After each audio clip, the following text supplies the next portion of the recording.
Somehow in my mind, I expect that many of you expect that I should say something about the Knesset decision of last Monday. It hasn't been easy to get my head around it, mainly because the discussion is so much loaded with emotions that I feel it difficult not to jump at any conclusions right now.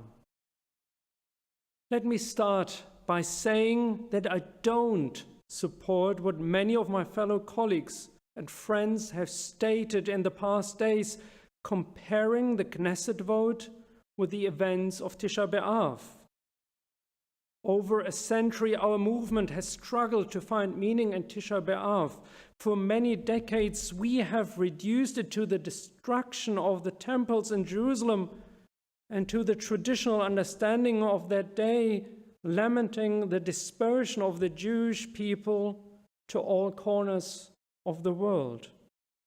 And only in the past years, more and more progressive Jews have started to embrace the day, looking at the human tragedies behind the tragedies, reflecting on the human cost of people and humanity that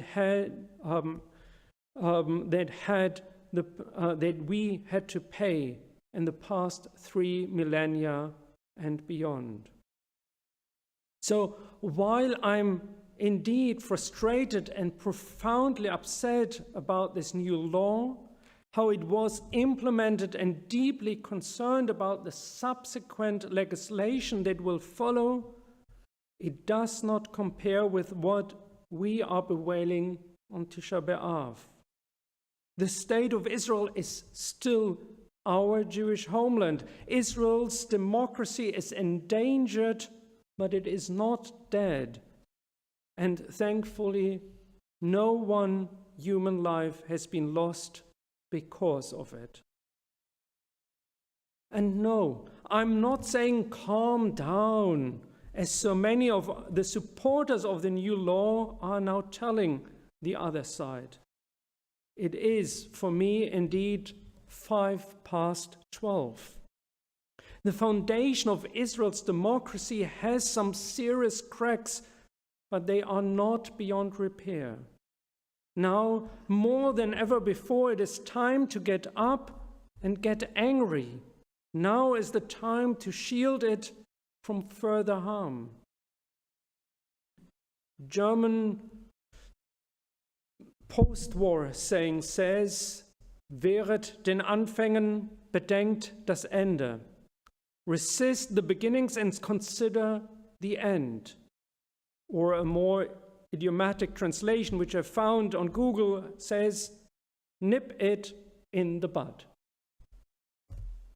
For me, the minds behind the new legislation in Israel made a smart and powerful move, using the unreasonable clause as their first step. This way, all subsequent steps will have it easier to pass. Or, in other words, it will be more difficult for the High Court to demand the highest standards of making new laws or amend existing ones from the lawmakers. The change made by the Knesset on Monday opens the door wide for any initiative that bypass reasonable standards of implementing new legislation or appointing new stakeholders. And this is the point where the saying comes into play. The coalition constantly assures us that the new law will not be abused in this sense. But if they do not intend to go through the door they just opened, why have they opened it? If there is a way to bypass the good standards, it will be done.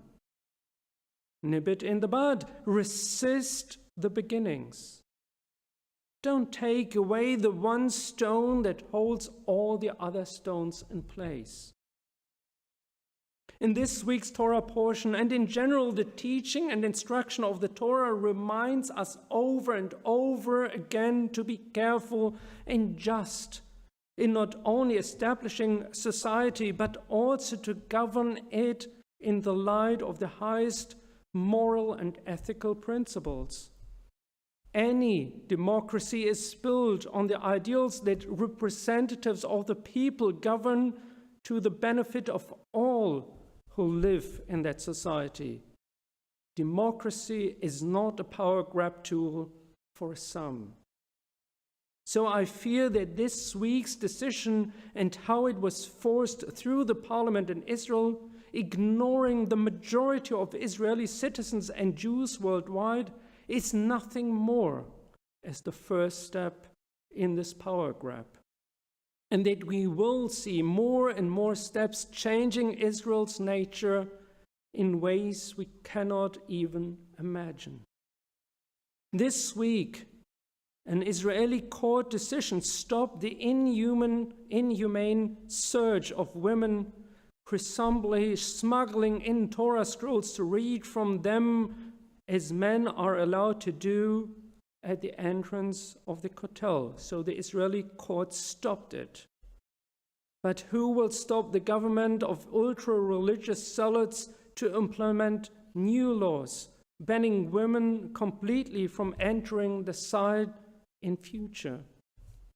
There is no doubt that the current government has many drafts of new laws in their drawers that will favor ultra-Orthodox principles over the achievements of a modern and open society, from women's rights to equality for LGBT people, from rights for Arab and religious minorities, to the rights that secure progressive, liberal, reform Jews, meaning us, in Israel too.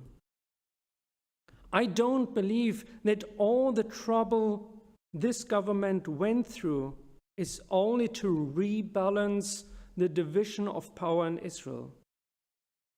Why? Because we all could see what a politicized Supreme Court can do, only looking at the recent rulings of the completely infiltrated court system in the US. The first rights that will fall are those of minorities and of women. But it never ends there. Resist the beginning and consider the end. See, I have imparted to you laws and rules, as my God Adonai has commanded me, for you to abide in the land that you are about to enter and occupy. Observe them faithfully, for that will be proof of your wisdom and discernment to other peoples, who on hearing of all these laws will say, surely that great nation is a wise and discerning people. From our parasha, Devarim, chapter 4, verse 5 and 6. Shabbat Shalom. And I invite you to turn to page